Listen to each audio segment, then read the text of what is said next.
ನಮಸ್ತೆ ಫ್ರೆಂಡ್ಸ್, ಹೇಗಿದ್ದೀರಾ? Coffee ಕುಡ್ಕೊಂಡಾಯ್ತಾ? Tiffin ಕೂಡ ಮಾಡಿ ಆಯ್ತಾ? ಟಿಫಿನ್ ಅಂದ ತಕ್ಷಣ ನೆನಪಾಯ್ತು, ಇವತ್ತು ಏನ್ ಟಿಫಿನ್ ಮಾಡಿದಿರಾ? ಇಡ್ಲಿ, ದೋಸೆ, ವಡೆ, ಊತಪ್ಪಂ, ಉಪ್ಮಾ, ಪೊಂಗಲ್ ಈ ತರನೇ ಅಲ್ವಾ ನಮ್ಮ ಫೇವರೆಟ್ ಟಿಫಿನ್ಸ್? ಉರ್ದನ್ನು ಗ್ರೈಂಡ್ ಮಾಡ್ಕೊಂಡು ಈ ತರ ಟಿಫಿನ್ಸ್ ತಿಂದ್ರೆ ನಾಲ್ಗೆಗೆ ಸಿಗುವಂತ ಟೇಸ್ಟ್ ಕಿಕ್ಕೇ ಬೇರೆ ಅಂತಾರಲ್ವಾ?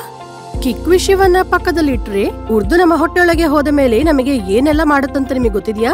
ಆಯಿಲ್ಲೆಸ್ ಫುಡ್ ಅಂತ ಉರ್ದಲ್ಲಿ ಮಾಡಿದ ಫುಡ್ಸ್ ತಿಂತಾ ಇದ್ವಿ ಅಲ್ವಾ? ಆದ್ರಿಂದ ನಮ್ ಶರೀರಕ್ಕೆ ಒಳ್ಳೇದಾಗ್ತಾ ಇದೆಯಾ? ಈ ವಿಡಿಯೋದಲ್ಲಿ ಉರ್ದಿನಲ್ಲಿ ಮಾಡುವ ಪದಾರ್ಥಗಳು ನಮ್ ಮೈ ಮೇಲೆ ಯಾವ ತರ ಪ್ರಭಾವ ತೋರಿಸುತ್ತೆ, ನಾವು ಯಾವ ತರದ ಉರ್ದು ಯೂಸ್ ಮಾಡ್ಬೇಕು ಅನ್ನೋದು ನೋಡೋಣ. ಸ್ಕಿಪ್ ಮಾಡದೆ ಇದನ್ನೆಲ್ಲ ಕೊನೆ ತನಕ ನೋಡಿ. 1 ಗ್ರಾಮಿನ ಉರ್ದು ಬೇಳೆಯಲ್ಲಿ 983 ಮಿಲಿಗ್ರಾಮಿನಷ್ಟು ಪೊಟ್ಯಾಷಿಯಂ, 341 ಕ್ಯಾಲರೀಸ್ ಇರುತ್ತೆ. ಪೌಷ್ಟಿಕತೆ ಇದರಲ್ಲಿ ಇದ್ರೂನು ಉರ್ದಿನ ಬೇಳೆಯಿಂದ ಸ್ವಲ್ಪ ಪ್ರಮಾದಗಳು ಕೂಡ ಇವೆ. ಅವು ಏನನ್ನೋದು ನೋಡೋಣ.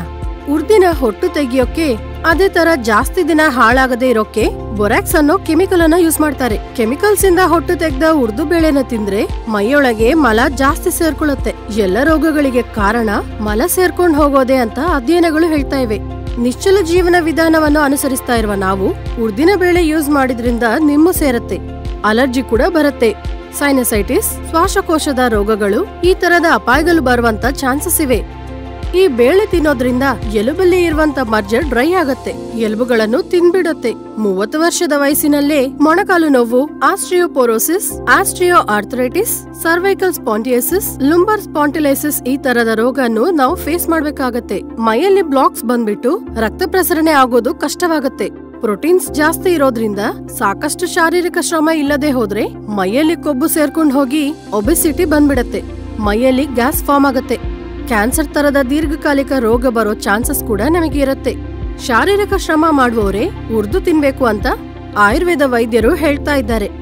ಪೂರ್ವಕಾಲದಲ್ಲಿ ರಾಜರು ರಜೋಗುಣ ಜಾಸ್ತಿ ಆಗಕ್ಕೆ ಉರ್ದಿನ ಪದಾರ್ಥಗಳು ತಗೊಳ್ತಾ ಇದ್ರು. ನಾವು ಉರ್ದು ಬೇಳೆ ತಿಂತಾ ಇದ್ರೆ ಅದು ನಮ್ಮ ಯೋಚನೆ ಶಕ್ತಿ ಮೇಲೆ ಪ್ರಭಾವ ತೋರಿಸುತ್ತೆ. ಉರ್ದಿನ ಪದಾರ್ಥಗಳು ರೆಗ್ಯುಲರ್ ಆಗಿ ತಿನ್ನೋದ್ರಿಂದ ಯಾವಾಗ್ಲೂ ಮಜ್ಜಾಗೆ ಇರತ್ತೆ, ನಿದ್ರೆ ಬರ್ತಾನೆ ಇರತ್ತೆ. ನಮ್ಮ ಬ್ರೈನ್ ಬಡ್ಡಾಗ್ಬಿಟ್ಟು ಯೋಚನೆ ಶಕ್ತಿ ಕಮ್ಮಿ ಆಗತ್ತೆ, ಉದಾಸೀನ ಜಾಸ್ತಿ ಆಗತ್ತೆ, ನಮ್ಮ ಕೆಲ್ಸಗಳು ಮಾಡ್ಕೊಳಕ್ಕೆ ಆಗಲ್ಲ. ಟೈಮಿಗೆ ನಮ್ ಕೆಲ್ಸ ಸರಿ ಮಾಡದೆ ಹೋಗೋದ್ರಿಂದ ಮೆಲ್ಲಗೆ ಡಿಪ್ರೆಷನ್ಗೆ ನಮಗೆ ಕಾರಣ ಆಗತ್ತೆ. ಪೂರ್ವ ಜೀವನ ವಿಧಾನದಲ್ಲಿ ಶಾರೀರಿಕ ಶ್ರಮ ಇದ್ರೂ ಕೂಡ ಬರೇ ಶನಿವಾರ ಅಥವಾ ವಾರಕ್ಕೆ ಯಾವ್ದೋ ಒಂದೇ ದಿನಾನೇ, ಅದೂನು 1 ಸರ್ತಿ ಊಟ ಮಾಡುವ ದಿನಾನೇ ಉರ್ದು ಬೇಳೆಯಲ್ಲಿ ಪದಾರ್ಥಗಳು ಮಾಡ್ಕೊಂಡು ತಿಂತಾ ಇದ್ರು. ಆಟ ಆಡ್ತಾ ಓಡಾಡ್ತಾ ಇರುವಂತ ಚಿನ್ನಾರಿಗಳಿಗೆ ಮತ್ತು ಕ್ರೀಡಾಕಾರರಿಗೆ, ಸ್ವಲ್ಪ ತರದ ಅನಾರೋಗ್ಯದಿಂದ ಚಿಂತಿಸ್ತಾ ಇರುವವರಿಗೆ ನಿಪುಣರ ಸಲಹೆಯಿಂದ ಉರ್ದು ಬೇಳೆಯಿಂದ ಮಾಡುವಂತ ಪದಾರ್ಥ ತಕೊಂಡ್ರೆ ಬಲ ಸಿಗತ್ತೆ. ಹೊಟ್ಟು ಉರ್ದು ಬೇಳೆಯನ್ನೇ ತಗೊಳ್ಬೇಕು.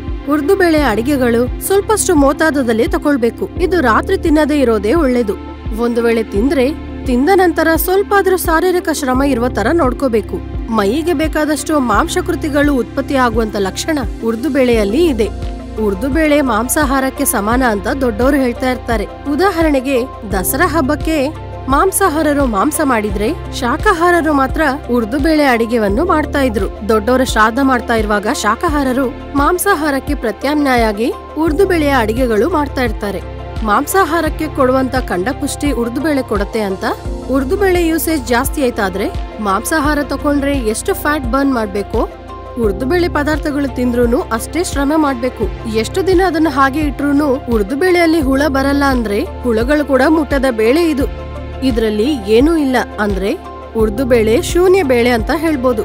ಟೈಮ್ ಸೇವ್ ಆಗತ್ತೆ ಅಂತ ಉರ್ದು ಬೇಳೆ ಗ್ರೈಂಡ್ ಮಾಡಿ ಫ್ರಿಜ್ ಅಲ್ಲಿ ಇಟ್ಟು 1 ವಾರ ಅದರಿಂದಾನೇ ಟಿಫನ್ಸ್ ಮಾಡ್ಕೊಂಡು ತಿಂದ್ರೆ ಅನಾರೋಗ್ಯ ಖಚಿತ. ಆರೋಗ್ಯಕರದ ಆಹಾರಕ್ಕಾಗಿ ಟೈಮ್ ಇಲ್ಲಂದ್ರೆ ಆಮೇಲೆ ಹಾಸ್ಪಿಟಲ್ಗೆ ನಾವು ಟೈಮ್ ಕೊಡ್ಬೇಕಾಗತ್ತೆ. ಪ್ರಕೃತಿಯಲ್ಲಿ ಸಿಗುವಂತ ಮೊಳಕೆ ಬರುವಂತ ಧಾನ್ಯಗಳು, ತೃಣಧಾನ್ಯಗಳು, ಬೇಯಿಸಿದ ಬೇಳೆಗಳು, ಹಣ್ಣು, ರಸಗಳು, ಡ್ರೈ ಫ್ರೂಟ್ಸ್, ಒಳ್ಳೆಯ ತರಕಾರಿಗಳು ಈ ತರ ಹೆಲ್ದಿ ಬ್ರೇಕ್ಫಾಸ್ಟ್ ನ ಸೆಲೆಕ್ಟ್ ಮಾಡಿ.